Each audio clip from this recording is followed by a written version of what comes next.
Continuamos en este día con la porción de Vayeshev. Él habitó. Esa es la traducción correcta del hebreo al español. Damos inicio en Génesis capítulo 38 y como subtítulo en la versión Reina Valera dice Judá y Tamar. Recordemos que Judá era el cuarto hijo de Israel, de Jacob. Y Tamar era la nuera de Judá. Y aconteció en aquel tiempo que Judá se apartó de sus hermanos y se fue a un varón adulamita que se llamaba Hira. Y vio ahí Judá la hija de un hombre cananeo, el cual se llamaba Súa, y la tomó y se llegó a ella.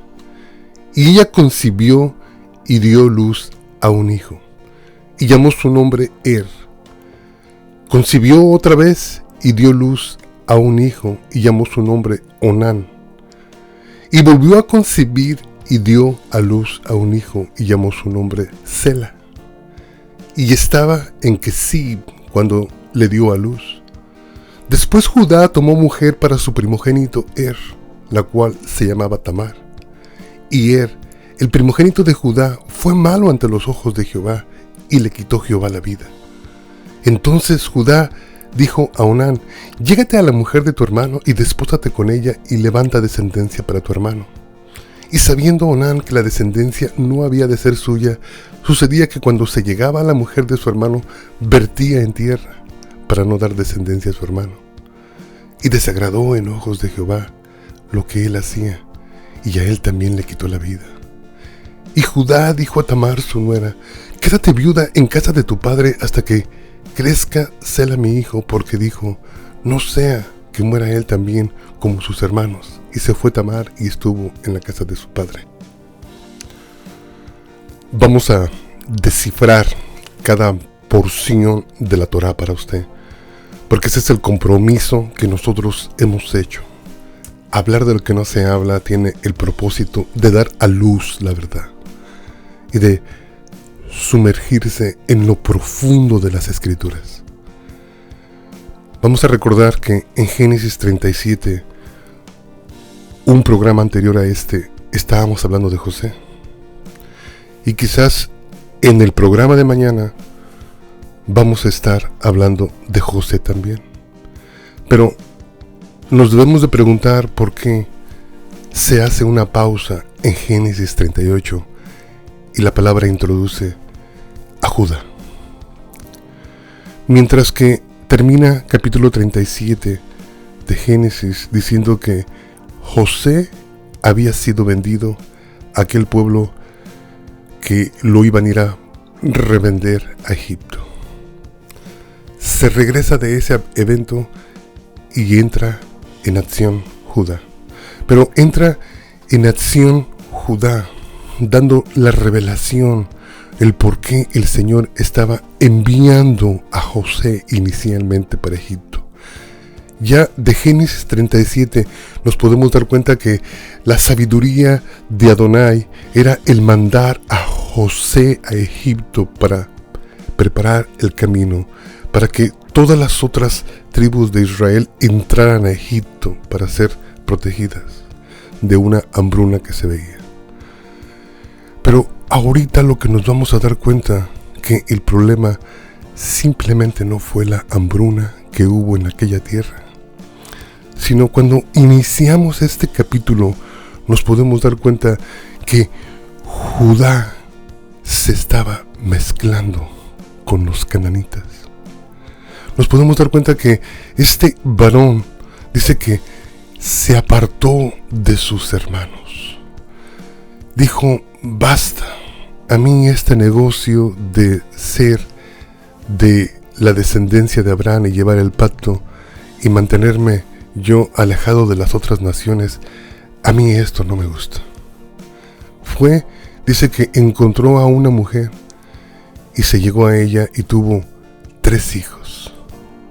Entonces, cuando nos podemos dar cuenta lo que la palabra está haciendo, nos está revelando el por qué vino esa hambruna a la tierra donde ellos habitaban. El por qué tenían que ser incorporados como esclavos a una nación pagana que era Egipto. Vamos a descubrir la sabiduría de nuestro Dios al hacer estos actos. Recordemos que Judá se estaba contaminando y se estaba mezclando con los cananitas, y no fue el primero, porque recordemos que también el hermano de Jacob, su tío Esaú, ya había tomado mujeres cananitas como esposas. Es ahí donde la línea sanguínea mesiánica estaba en peligro. Este pueblo no se sabían apartar, no sabían conservar el llamado que tenían de preservar la línea sanguínea pura donde el Mesías iba a venir. Entonces nos podemos dar cuenta que los actos que Dios decide sobre nuestras vidas simplemente son para protegernos. ¿Cuántas veces no vemos a gente que cuando algo le acontece en su vida, inmediatamente empiezan a reprocharle al Señor, a Adonai? Empiezan a abrir su boca, empiezan a quejarse sin ni siquiera tener en consideración que la sabiduría de Dios es más allá de lo que nosotros podemos imaginar, llena de misericordia, llena de gracia y llena de favor.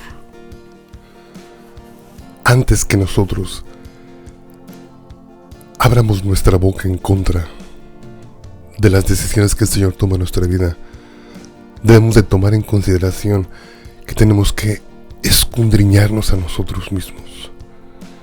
En este capítulo, el cuarto hijo de Jacob estaba rompiendo el pacto, porque recuerden que desde el principio se les cultivó, se les enseñó a esos hijos de Abraham, a toda su descendencia, que tenían que mantenerse alejados de los cananitas, lejos de ellos. ¿Por qué?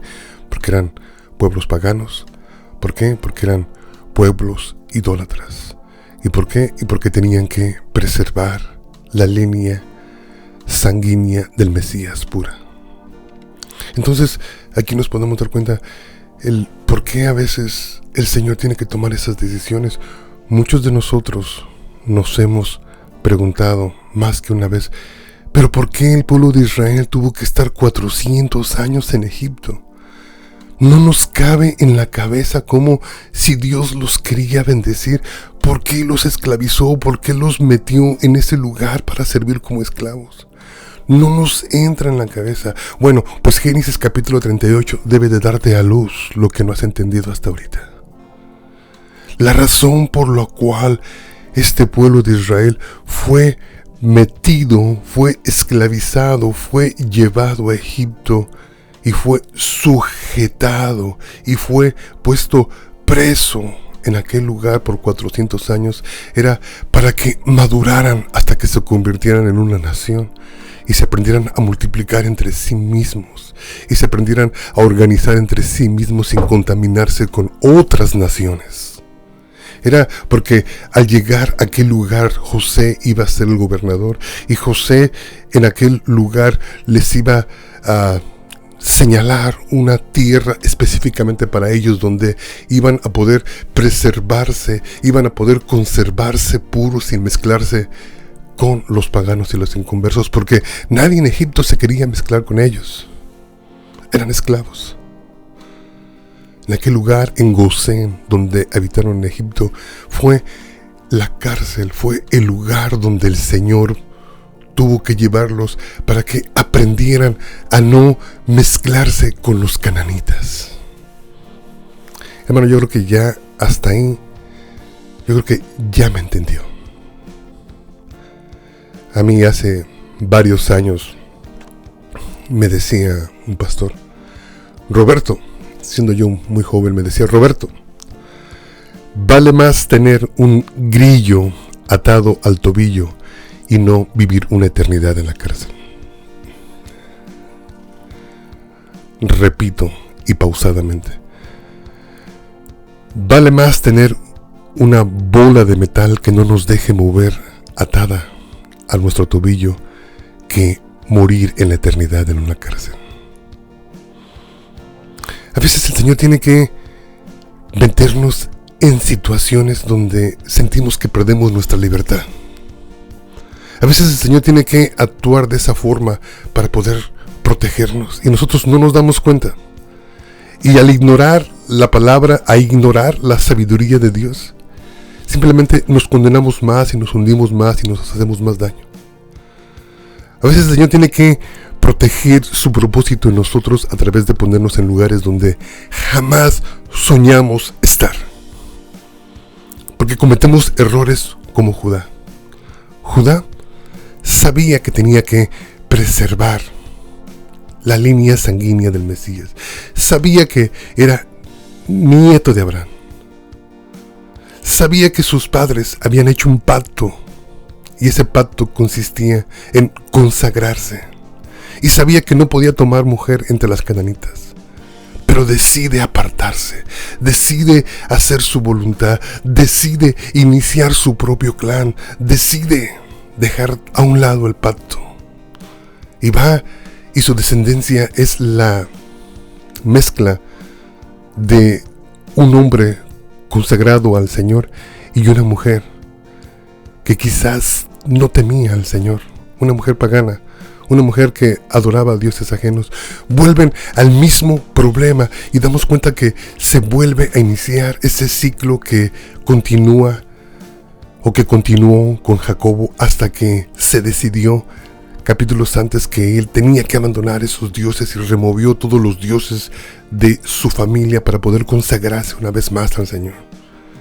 Se inicia este ciclo, empieza a ver la palabra, a dar a luz a una serie de banderas rojas en este capítulo 38, donde nos podemos dar cuenta, si entendemos y interpretamos bien la palabra, que fue la razón por la cual el Señor mandó a Jacobo a este lugar y después perdió a su hijo y ese hijo se fue a Egipto porque ya estaba dando el Señor, abriendo la puerta para que algún día todas estas 12 tribus entraran a Egipto.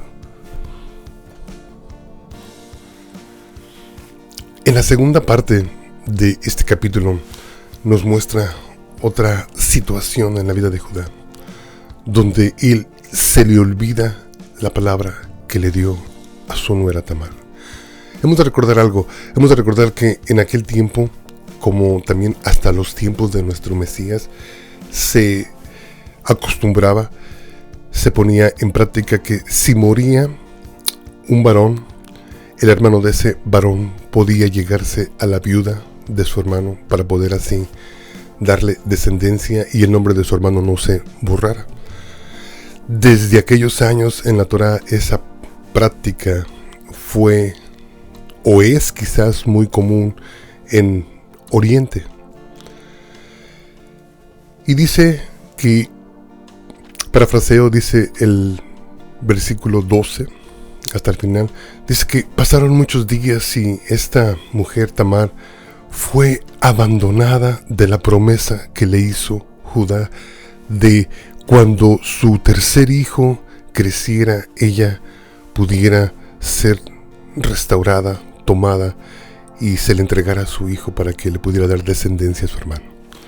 Entonces se le olvidó y esta mujer astutamente, cuando se da cuenta que su suegro anda apacentando unas ovejas cerca de donde ella habitaba con su padre, dice que se disfraza y este varón Judá la confunde como ramera.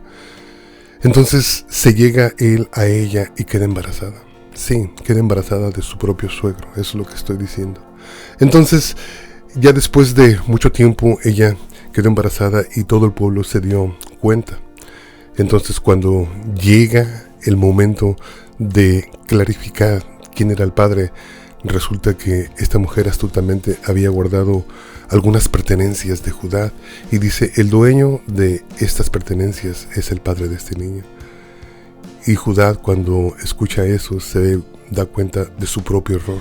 Se da cuenta que él había sido el padre, que él había tomado a esta mujer ilegítimamente y que también había guardado algo en secreto, algo que no era correcto, nunca ha sido la prostitución, nunca ha sido correcta delante de Dios, y este hombre había cometido esa falta y la había dejado oculta.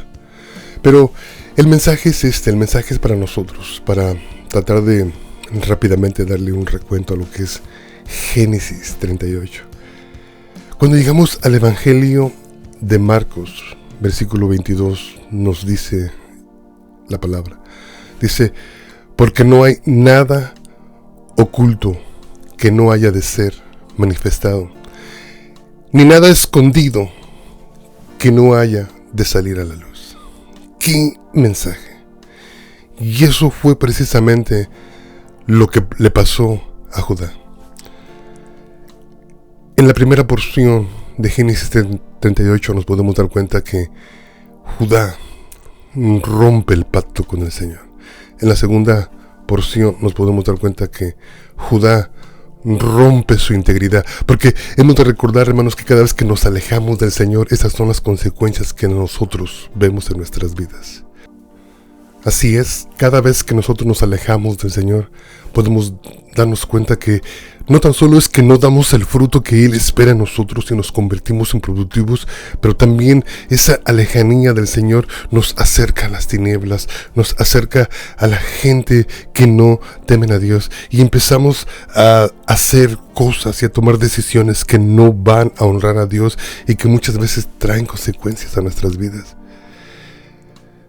En la segunda parte de este capítulo nos podemos dar cuenta que esta situación que Judá trató de mantener en secreto, esta situación que Judá pensó que jamás se iba a saber, que aquella relación que había tenido con aquella mujer prostituta jamás iba a salir a la luz, que eso había quedado en el pasado. 9 meses después, da el fruto. Ese hijo que tenía su nuera en su vientre era de él. Y ahí es donde podemos aprender, porque usted puede decir, hermano, es que eso ya no está pasando en nuestras vidas. Pues quizás no, pero las cosas en secreto se siguen haciendo, las cosas se siguen ocultando, las cosas siguen de ser manifestadas. La iglesia sigue siendo detenida por todo lo que se hace en la oscuridad.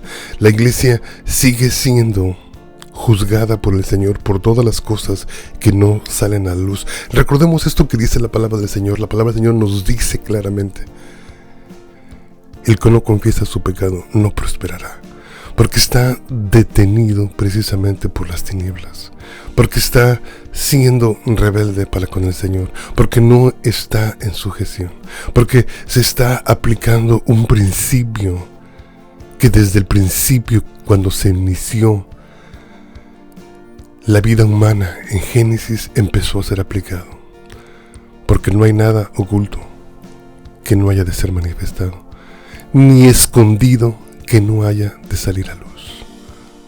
Esa era la vida de Judá. Ese era el padre de la tribu donde venía a salir nuestro Mesías. Yo creo que el tercer punto que quiero hacer, solamente para concluir, porque nos queda poco tiempo, es: ¿se da usted cuenta de la infinita gracia de nuestro Creador? ¿Se da usted cuenta de dónde el Señor empezó a proteger la ascendencia de su Hijo?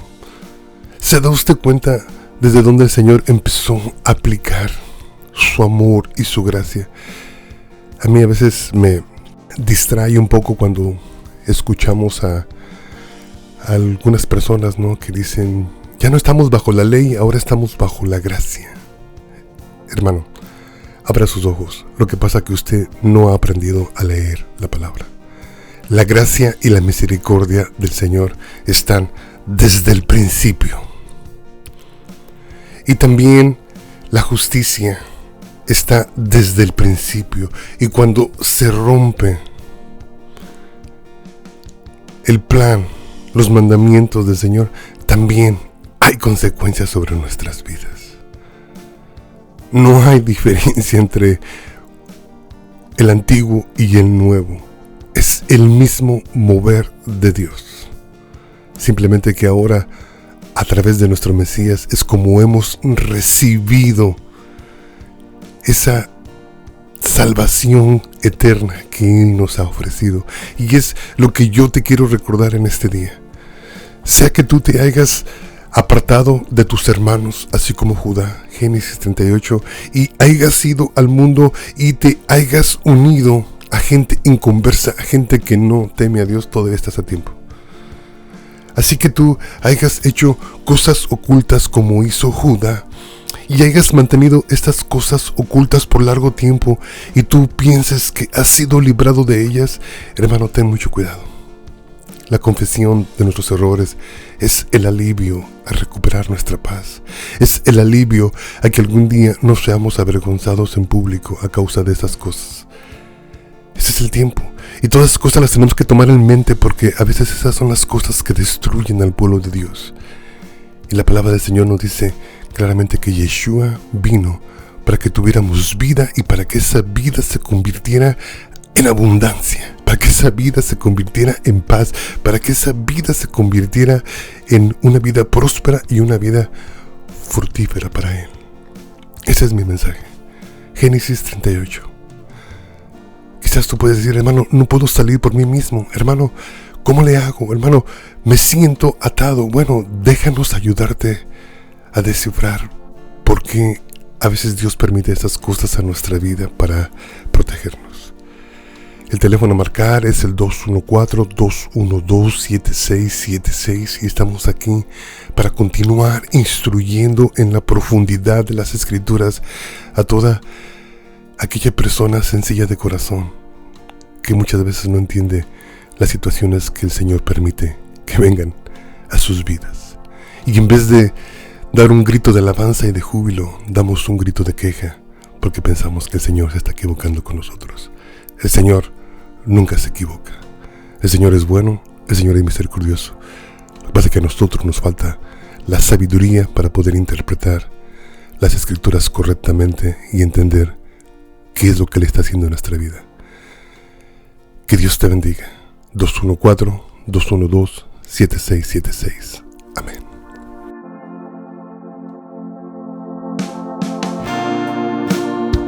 Que el Señor te bendiga. Que el Señor te guarde. Haga resplandecer su rostro sobre de ti.